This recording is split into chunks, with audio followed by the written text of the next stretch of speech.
Shalom and welcome to the Arutz Sheva Daily Update. We're broadcasting tonight again from Central Israel. I'm Yoni Kempinski. Let's begin.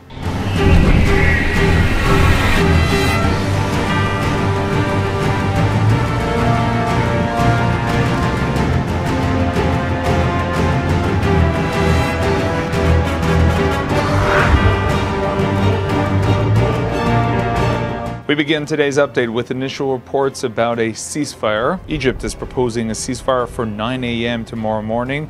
That's Tuesday morning. Egypt proposed this ceasefire in the conflict between Israel and Hamas. There are reports according to which Israel is interested in some sort of ceasefire according to some conditions. And also from the side of the Hamas, there are reports that they are willing to negotiate. We will have more on this topic, of course, on the site and on tomorrow's daily update.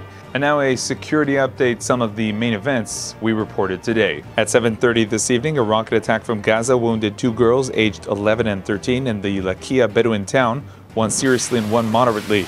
Earlier, a rocket fired from Syria fell in an open area in El Rom in the Golan Heights. An anti-tank missile was fired from Gaza at an IDF tank in Israel. The tank's Trophy active protection system intercepted the missile. At around 5 o'clock in the evening, rockets were fired to central Israel. The rockets were intercepted by the Iron Dome system. In the afternoon, a boy was lightly wounded from shrapnel after a rocket fired from Gaza struck Ashdod. And today we met a new threat as an aerial drone from Gaza infiltrated Israel in the morning. IDF forces shot it down with a Patriot missile above Ashdod. Speaking at his office in Tel Aviv, Israel's defense minister Moshe Ya'alon said that the Hamas and the other terrorist organizations are paying a significant price throughout the current counter-terror operation. We thought that it would be right if they pay a heavy price, especially following their actions against us. It's also very important in order that this time the ceasefire will be real under our conditions when we reach it. And this is not less important, it's in terms of our future, in order that next time they will be deterred, at least like after the last operation, if not more.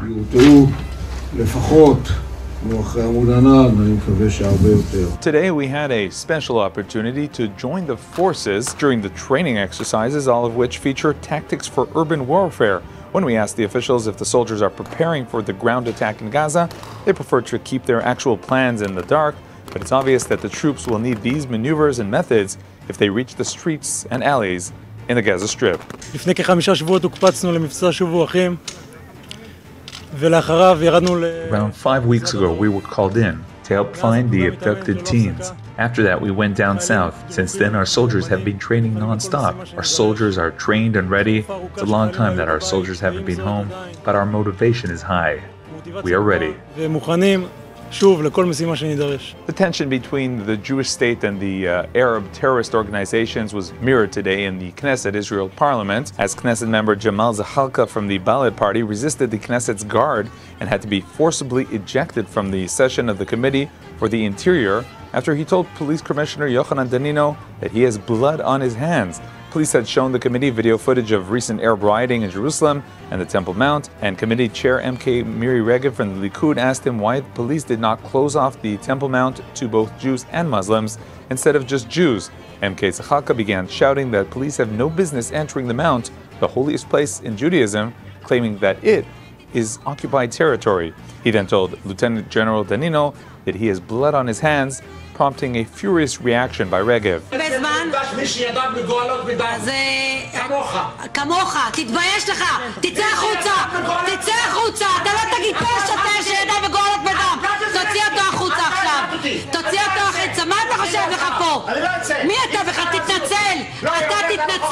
In a video posted on the web by the IDF spokesperson's unit, Lieutenant Colonel Peter Lerner explained the difficulties Israel faces in its struggle against the Hamas terror organization, while the IDF obligates itself to abide by international law and makes a huge effort to minimize civilian casualties. He explained that Hamas intentionally puts the Palestinian population in harm's way while attacking Israeli civilians. Indeed, as a military organization, we have tactical advantages, operational advantages, but also we have a huge challenge being the only party that actually abides and commits itself to the international standards and distinguishing between combatants and non-combatants on the battlefield.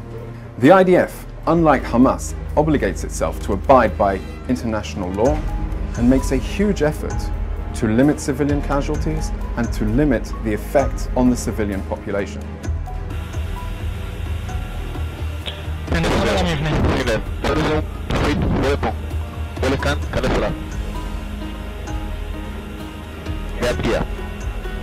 And another video message posted today by the Army. Here are the soldiers who operate the Iron Dome systems, the anti-missile systems, and they're here with an important message to the nation of Israel. Shalom to the people of Israel. We, the soldiers of the Iron Dome, received much warmth and love in the past few days. You came to visit us, brought us food and supplies, made us very happy, and we want to say thank you very much.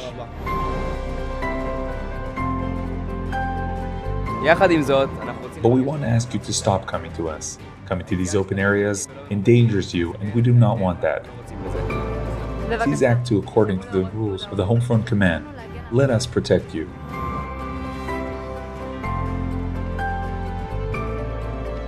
You know, one of the big challenges today in homes throughout the country is, of course, dealing with the children, explaining them what's going on outside, explaining to them the situation, and of course, preventing trauma. Prime Minister Benjamin Netanyahu has now joined this effort with this message that is aimed directly to the children of Israel. I'd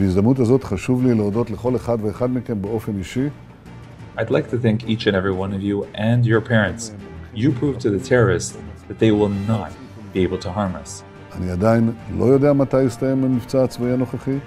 don't know when this will all finish, but I have no doubt that when it's finished, our situation will be better.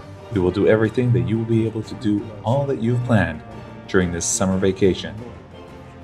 Around 30 prominent Jewish leaders are here in Israel for a solidarity visit. They are led by Robert Sugarman, the chairman of the Conference of Presidents of Major American Jewish Organizations, and Malcolm Online, the executive vice chairman and CEO. They arrived in Israel Monday for a two-day solidarity visit. The participants represent the members of the Conference of Presidents. The delegation, which was organized on 24-hour notice, are meeting with government leaders, defense forces, and citizens of the state who have been impacted by the rockets to engage and offer support and unity. Presidents decided to take this mission as soon as the rockets started to fall, to show the people of Israel, especially those within the range of the rocket fire, that they are not alone, that this is an attack on the people of Israel, but also on all of the Jewish people. And this is the kind of time when we have to stand together. And there's no better way than by demonstrating, by being physically here with them, experiencing what they are experiencing, even if only for a short while. And we see the response of the people, how much they appreciate this gesture. The meetings we have had have informed us and enlightened us so we can go back as better advocates. Okay, that's all for today's edition, today's daily update. Thank you for joining us. We'll be back with more tomorrow. And of course, you can get all our news stories and news briefs here on Arutz Sheva, IsraelNationalNews.com.